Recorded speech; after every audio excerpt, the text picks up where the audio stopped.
कराची की इंसदाद दहशतगर्दी अदालत ने मुस्तफ़ा केस के मुलजिम अरमगान को मजीद जिस्मानी रिमांड पर पुलिस की तहवील में दे दिया।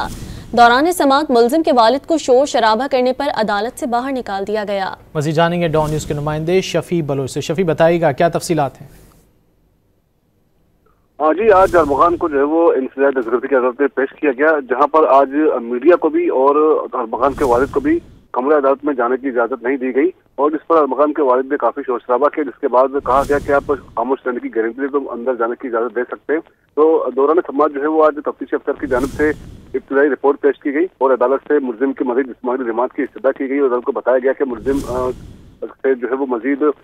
जो रिकवरी करनी है और मुलजिम जो है वो दौरान तफ्तीश भी अब तक ताउन नहीं कर रहा, लिहाजा मजीद जिस्मानी रिमांड में तोसी दी जाए ताकि जो है वो मजीद शवाहिद इकट्ठे करने हैं और कुछ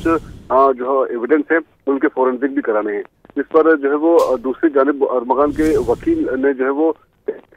इस्तदा की मुखालिफत की और कहा कि अरमगान जो है तकरीबन तमाम केसेस में जो है वो अब तक पुलिस की जानब से कोई ठोस सवाल अब तक पेश नहीं किए जा सके हैं और जो है वो मुलजिम को मजीद जो है वो टॉर्चर किया जा रहा है। इस पर जो है वो काफी जो है वो